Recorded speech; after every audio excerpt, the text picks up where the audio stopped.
An Arctic freight train is barreling toward America right now, and in the next 25 minutes, I'm going to show you exactly when it arrives at your doorstep. 978 millibars. That's the pressure reading of the cyclone currently spinning over Quebec. But that number is just the beginning of what's about to unfold. Here's what the National Weather Service isn't emphasizing enough. 3 global atmospheric indicators, the AO, the NAO, and the PNA, have all flipped to their cold and snowy phases simultaneously. When was the last time that happened? Let me tell you, it's rare. And when it does happen, winter doesn't just arrive. It dominates. In 30 seconds, I'm going to reveal the exact timeline of when the coldest air hits your region. But first, drop your location in the comments right now. City and state, because at the end of this video, I'm going to be giving personalized forecasts for the most commented locations. That's right, your city could get a custom 7-day breakdown if enough people request it. Now, here's your reward for commenting early. At the 5-minute mark, I'll explain what these 3 indicators mean and why meteorologists are calling this setup historic. This isn't just cold. This is a pattern that could define the entire month of January and beyond. The Arctic air is officially on the move. Right now, as I'm recording this, a massive cold front is rolling through. The wind outside is howling. This isn't theoretical. This is happening in real time. And what's coming behind this front is even more intense. Let me paint the picture. Today, Monday, December 30th, we're seeing the initial punch, cold air flooding into the east. But here's the twist. The west is warm, really warm. That temperature contrast is fuel. It's energy. And it's going to power storm after storm for the next 2 weeks. Tuesday, December 30th, the cold intensifies. Areas in the Great Lakes, Ohio Valley, Mid-Atlantic, and Northeast drop 10 to 25 degrees below normal. Some spots in the purple and blue zones on the temperature maps are 25 degrees below normal. That's not a cold snap. That's a deep freeze. But wait, because here's where it gets interesting. We get a brief warm-up in the south, a tease, a fake-out, and then boom! A third Arctic blast arrives between Friday, January 3rd and Saturday, January 4th. This one digs in. This one stays. Monday, January 5th and Tuesday, January 6th look like they might offer a slight break. Emphasis on might. Because by Wednesday, January 7th, another cold air mass establishes itself. And this one is different. This one has staying power. Thursday, the 8th, Friday, the 9th, Saturday, the 10th. Cold, persistent cold, the kind that doesn't budge. Here's the part that should concern you. Even when that wave finally releases its grip around January 12th or 13th, there's another pocket of Arctic air sitting over Canada, and it's aimed directly at the eastern states. The models show it clearly. The trajectory is set. We're not done with winter. We're just getting started. Now, before I go further, pause and comment your location. Because the information I'm about to share is general, but your specific area has its own timeline, its own threats. And I want to give you that personalized forecast, so comment now, city and state, let's build a list. Let me explain what's driving this pattern because understanding the why helps you prepare for the what. 3 atmospheric indicators, AO, NAO, PNA. These aren't just letters. They're the keys to unlocking long-range forecasts. The PNA, the Pacific North American pattern, is positive. That means warmth over the western United States and western Canada, with cold forced into the east. It's a seesaw. When one side goes up, the other goes down. The AO, the Arctic Oscillation, is negative. That means warmer air is sitting over the Arctic itself, which sounds backward, right? But when the Arctic warms, it forces the cold air out. That cold air has to go somewhere. And it's coming here, to the eastern United States. The NAO, the North Atlantic Oscillation, is also negative. That means high pressure is parked over Greenland and the North Atlantic. When that happens, it blocks the normal west to east flow of weather systems. Everything backs up. Low pressure systems can't move out. They just sit and spin, pumping cold air south day after day. So we've got positive PNA, negative AO, negative NAO, all three in alignment, all three in their cold and snowy phases. This is the trifecta. This is what meteorologists dream about for winter weather, or have nightmares about, depending on your perspective. The European model shows this alignment perfectly. 10 days, from January 1st at 1 a.m. through January 11th at 1 a.m. Consistent cold in the east, consistent warmth in the west. The pattern is locked in. The GFS model, America's own forecasting model, shows a slightly different picture. It's not quite as aggressive with the PNA. The warmth doesn't extend as far up the west coast, so it's more like 2 out of 3 indicators instead of 3 out of 3. What does that mean practically? The European model shows deeper cold, more storms, more snow. The GFS model shows cold, but not quite as extreme. Storms, but not quite as many. So the truth is probably somewhere in between. But even the conservative estimate is significant. Now let's talk about what this cold pattern produces. Snow. Lots of it. But not all snow is created equal. We're looking at 2 distinct types of snow events over the next 2 weeks, clipper systems and nor'easters. Let me explain both. Clipper systems are fast-moving storms that drop down from Canada, race across the Great Lakes and Midwest, and exit off the East Coast within 24 to 36 hours.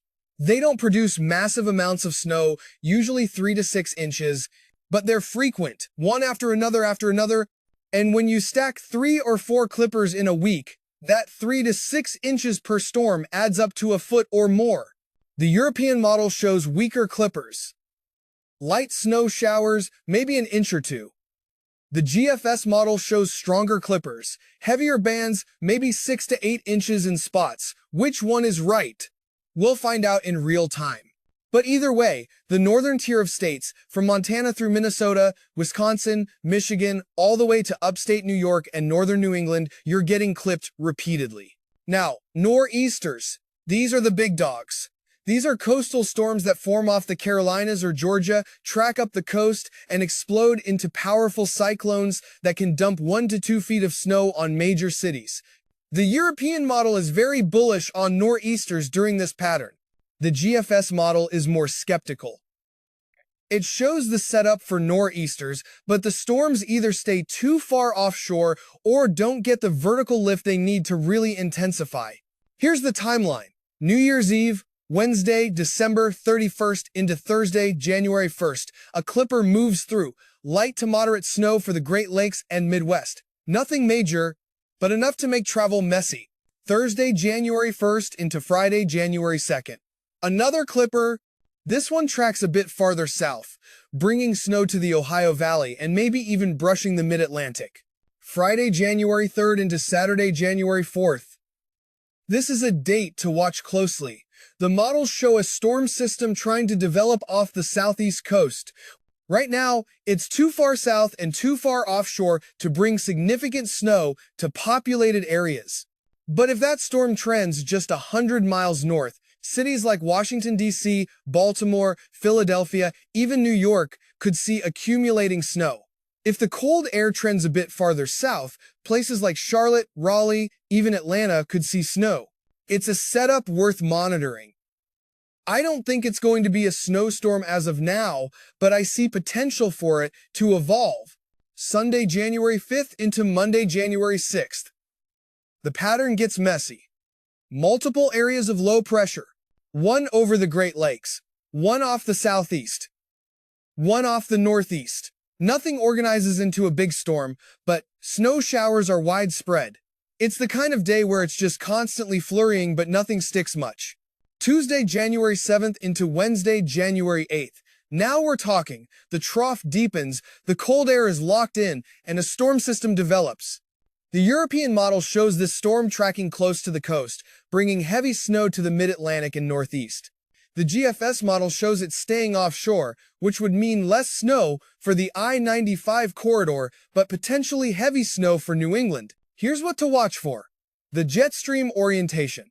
If the jet stream is angled northwest to southeast, storms track inland and spread snow over a wide area. If the jet stream is angled southwest to northeast, storms ride up the coast and can bomb out into powerful nor'easters. Right now, the European model shows more vertical jet stream motion, which favors coastal storms. The GFS shows flatter jet stream motion, which favors interior storms or offshore misses. Thursday, January 9th into Friday, January 10th. Another storm threat. This one looks like more of a southern slider on some model runs. Those are storms that track from Texas or Louisiana northeast through Tennessee, Kentucky, Ohio, and Pennsylvania. They bring snow to areas that don't always see it. Places like Memphis, Nashville, Louisville, Cincinnati. If this solution verifies, the Ohio River Valley could see significant snow. Beyond January 10th, the models diverge significantly. But the pattern remains cold. Multiple storm opportunities, nothing locked in, but lots of potential. Now, here's the practical information from the National Weather Service. Let me read you the highlights from their official discussion because this is happening right now, not 10 days from now. Heavy lake effect snow is expected through midweek as the potent winter storm pivots into Quebec. The 978 millibar cyclone and trailing Arctic air mass continue to dominate. The messy mix of rain, sleet, and freezing rain over the Northeast and New England is rapidly ending as the Arctic cold front sweeps across the eastern seaboard this afternoon. In its wake, very cold northwesterly winds wrapping around the exiting cyclone, combined with a reinforcing Alberta clipper later this week, will focus heavy lake effect snowfall downwind of Lakes Erie and Ontario. An additional 1 to 2 feet of snow is expected through Wednesday within the heaviest snow bands. Let me repeat that. 1 to 2 additional feet. That's on top of what's already fallen. Cities like Buffalo, Erie, Watertown, they're going to be buried. This is life-threatening snow. Roads will be impassable. Roofs will be under stress. Travel is not advised. It's prohibited in some areas. For the rest of the eastern U.S., the frontal passage brings strong wind gusts and daytime high temperatures 20 to 25 degrees colder compared to Monday. Tonight, sub-freezing overnight low temperatures will be found as far south as the Gulf Coast. Freeze warnings, freeze watches, and cold weather advisories have been issued across the region. Florida. Yes, Florida. You're going to see sub-freezing temperatures tonight. If you're a Floridian watching this, protect your pipes, bring in your plants, cover your outdoor faucets. This doesn't happen often, but when it does, damage occurs because people aren't prepared. Out west, impactful accumulating snowfall and localized blizzard conditions will persist over southeastern New Mexico and southwest Texas into the late evening hours near the tail end of the Arctic front. By Tuesday, however, tranquil conditions will broadly prevail as high pressure settles in. A quick warm-up is in store for the northern and central plains beginning tonight as the midweek Alberta clipper spreads mild air down the Rockies and into the plains before the associated cold front plunges temperatures over the northern plains and upper Midwest Wednesday. So the pattern is this: cold in the east, warm in the west, storms tracking through. Rinse and repeat for at least 2 weeks. Now, here's where you come in. I need you to comment your location, not just because I'm asking nicely, but because your specific area has its own micro forecast. If you're in Buffalo, your concerns are different than someone in Atlanta. If you're in Denver, your forecast is different than someone in Boston. So help me help you. Comment your city and state. And I'll be monitoring the comments to give personalized 7-day forecasts for the most requested locations. Let me give you some examples of what I'm talking about. If you're in Chicago, you're in the lake effect snow zone off Lake Michigan. 3 to 6 inches are possible through Wednesday, with the heaviest snow on the south side and southern suburbs. Wind chills Tuesday morning drop to -10 to -15. That's dangerous cold. If you're in Boston, you're on the edge of the action. Some snow showers Tuesday into Wednesday from the departing storm, maybe an inch or two. But the big question is those potential nor'easters later in the week. If they trend closer to shore, you could see significant snow. If they stay offshore, you get mostly cold and wind. If you're in Atlanta, you're in the warm zone today, 50s and 60s. But tonight, temperatures crash into the low 30s, possibly upper 20s in the suburbs. That's freeze warning territory. And if that storm system on January 3rd or 4th trends your way, you could see snow. Not a lot, maybe an inch or two, but in Atlanta, that's enough to shut down the city. If you're in Dallas, you're cold this week, but dry. Highs in the 40s. But watch late in the pattern. If one of those southern sliders tracks through, you could see snow. Dallas gets snow about once a year on average. This could be your event. If you're in Minneapolis, you're in the bullseye for cold and clippers. Wind chills Tuesday morning could hit 30 below zero. That's life-threatening if you're not prepared. Multiple clipper systems bring light snow, maybe 3 to 5 inches total by the weekend. Not huge, but enough to keep roads slick. If you're in Denver, you're on the warm side of the pattern. 50s and 60s for highs this week. Enjoy it, but the mountains are getting pounded. I-70 could see closures. Vail, Aspen, all the ski resorts are getting dumped on. Great for skiing, terrible for travel. Now, let me give you some survival tips because knowledge without action is useless. Tip number 1. Stock up now. Don't wait until the storm is 12 hours away.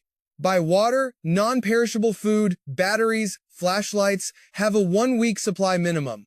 Tip number 2. Check your heat source. When was the last time you serviced your furnace? Change the filter. Make sure it's working properly. If it fails on the coldest night, you're in danger.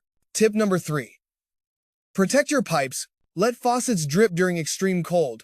Open cabinet doors under sinks to allow warm air to circulate. Frozen pipes burst. Burst pipes cause thousands of dollars in damage. Tip number 4. Charge everything. Phones, tablets, laptops, battery packs. If the power goes out, you need communication. A charged phone could save your life. Tip number 5. Have alternative heat. If you have a fireplace, stock up on wood. If you have a generator, test it now. Make sure you have fuel. Never run a generator inside or in an attached garage. Carbon monoxide kills. Tip number 6. Know the signs of hypothermia and frostbite. Hypothermia. Shivering, confusion, slurred speech, drowsiness. Frostbite. Numbness. White or grayish skin. Hard or waxy texture. If you see these signs, act immediately. Get the person warm. Call 911. Tip number 7. Don't travel unless absolutely necessary. More people die in winter storms from car accidents than any other cause. If you must travel, have an emergency kit in your car. Blankets, food, water, flashlight, first aid kit, shovel, sand, or kitty litter for traction. Tip number 8. Check on your neighbors. Especially elderly or disabled neighbors. They're the most vulnerable. A 5-minute check-in could save a life. Tip number 9. If you lose power, close off rooms you're not using. Gather everyone in one room. Hang blankets over windows and doorways. Body heat will keep one room warmer than trying to heat the whole house. Tip number 10. Never use a gas oven or stove for heat. Carbon monoxide builds up silently. You get drowsy and never wake up. This kills people every winter. Don't be a statistic. Now, let's talk about the spiritual side because in times like this, faith becomes practical. The Bible says, I can do all things through Christ who strengthens me. That includes enduring winter storms. That includes helping your neighbor. That includes trusting God's provision while doing your part to prepare. Jesus told a parable about wise and foolish builders. One built his house on rock, the other on sand. When the storm came, one house stood, the other fell. The difference wasn't the storm. The storm hit both houses. The difference was the foundation. What's your foundation? Are you building on rock or sand?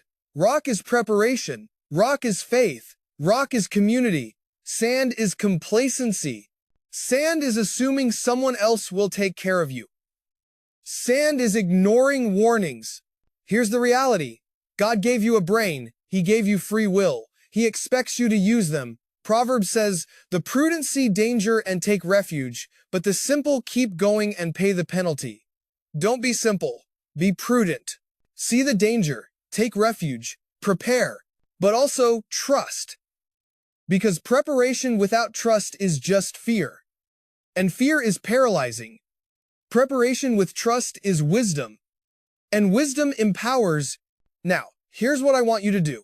Right now, before you click away, comment your location, city and state, be specific. because I'm going to be going through the comments and creating custom forecasts for the most requested areas. This is your chance to get information tailored specifically to your region.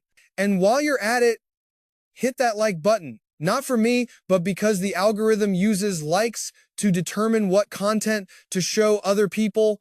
And there are people in your community who need this information, who don't know what's coming, who aren't prepared. Liking this video helps them find it. Subscribe if you haven't already, because this pattern is going to evolve daily. New information comes out every 6 hours. Models update, forecasts change. I'll be here every day breaking it down, keeping you informed. Turn on notifications, the bell icon, because when a major storm is about to hit your area, I'll post an emergency update, and you'll get notified immediately. That advanced warning could make all the difference. Now, let me address something.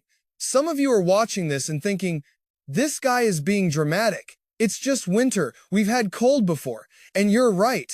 We have had cold before. But here's the difference. This isn't one cold snap. This is a pattern. Multiple cold waves, multiple storms, over at least 2 weeks and possibly longer. The cumulative effect is what causes problems. The first storm, you handle. The second storm, you manage. The third storm, you're tired. The fourth storm, you're exhausted. That's when mistakes happen. That's when people get hurt. So I'm not being dramatic. I'm being realistic. This is a significant pattern.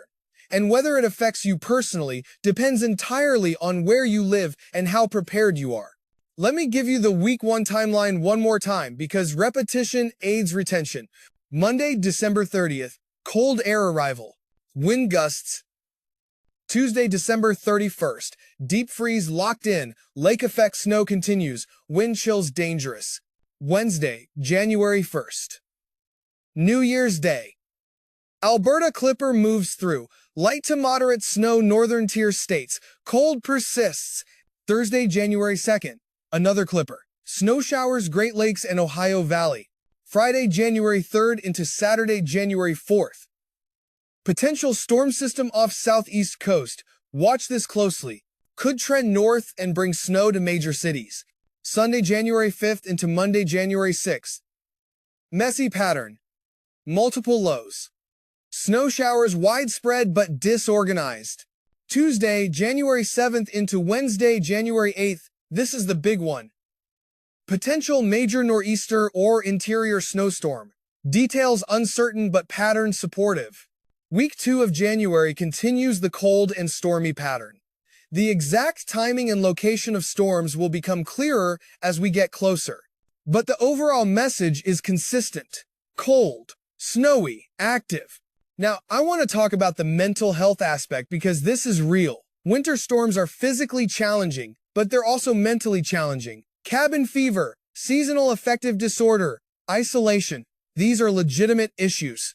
If you're feeling depressed, anxious, or overwhelmed, you're not alone. Shorter days, cold temperatures, being stuck inside. It affects brain chemistry. Serotonin drops. Melatonin increases. You feel sluggish and sad. Here's what helps. Light therapy. Sit near a window during daylight hours. Get a light therapy box. Exercise, even indoors. Movement improves mood. Social connection, even if it's virtual. Call a friend. Video chat with family. Prayer and meditation. Quiet your mind. Connect with God. And if it gets bad, reach out for professional help. There's no shame in therapy, no weakness in asking for help. Your mental health matters just as much as your physical health. Now, I'm going to address the elephant in the room, climate change. Some of you are wondering if this cold pattern disproves climate change. Others are wondering if climate change is making it worse. The answer is complicated. Climate change refers to long-term trends in global average temperature. Individual weather events, even patterns lasting weeks, don't prove or disprove anything about long-term climate. We still have winter. We still have cold air. We still have Arctic outbreaks. That's weather, not climate. What may be changing is the jet stream. Some research suggests it's becoming wavier with bigger troughs and ridges. Bigger troughs mean deeper cold when they set up. Bigger ridges mean more intense heat when they set up. So we might be seeing more extremes, even as the overall average warms. But I'm not here to debate climate science. I'm here to give you actionable weather information. And the actionable information is this. A cold pattern is setting up. Multiple storms are likely. You need to prepare. That's true regardless of your views on climate change. Let me give you the snow forecast summary because that's what a lot of you came here for. Northern Plains and Upper Midwest. Multiple clippers bring 6 to 12 inches total through mid-January. Lake effect adds another 6 to 18 inches near the Great Lakes. Great Lakes region, 1 to 2 feet of additional lake effect snow through Wednesday, then continued light to moderate lake effect through mid-January. Total accumulation by January 15th could exceed 3 feet in the heaviest snow belts. Ohio Valley. Light to moderate snow from clippers and passing systems, total of 6 to 12 inches through mid-January. Mid-Atlantic. This is the big question mark. If nor'easters develop and track close to the coast, major cities could see significant snow, 1 to 2 feet in a big event. If storms stay offshore, just cold and wind. We'll know more as we get closer. Northeast. Similar to mid-Atlantic. High potential for significant snow if storms track right. New England, especially interior and northern areas, is favored for heavier snow regardless. Southeast. Cold dominates. Snow chances increase late week and into next week. Any snow that falls will be impactful because the region isn't equipped to handle it. Southern Plains. Mostly dry and cold. But watch for a potential southern slider late in the pattern that could bring snow to areas from Texas to the Carolinas. West Coast. Rain for the coast. Snow for the mountains. Sierra Nevada. Cascades, all getting pounded. Great for skiing and snowpack. Tough for travel. Rockies. Continued snow in the mountains. Valleys stay cold but mostly dry. Now, here's your call to action. Comment your location, city, and state. I'll be checking comments throughout the day and tomorrow, and I'll create custom forecasts for the most requested areas. Maybe I'll do a follow-up video with the top 10 requested locations. Maybe I'll reply directly in the comments. But either way, engage. Ask for your forecast. Share this video. Someone in your community needs this information. Maybe it's your elderly neighbor who doesn't use social media. Print out the key points and take it to them. Maybe it's your coworker who commutes a long distance. Send them the link. Information saves lives, but only if it's shared. And most importantly, prepare. Not tomorrow, today. Check your supplies, test your heat, charge your devices, make a plan. Because the time to prepare is before the storm, not during it. Winter is here, it's intense, it's persistent, but we've been through winters before. Our grandparents survived harder winters with less technology. We can do this. We just need to be smart, be prepared, be connected to our community, and trust God's provision. I'll be here every day with updates, tracking the storms, monitoring the models, giving you the information you need. So subscribe, turn on notifications, and let's weather this together. Stay safe. Stay warm, stay connected, and comment your location right now so I can give you that personalized forecast. City and state, let's build the list. Let's take care of each other. That's what community is all about. God bless you, God bless your family, and God bless America as we face this winter together.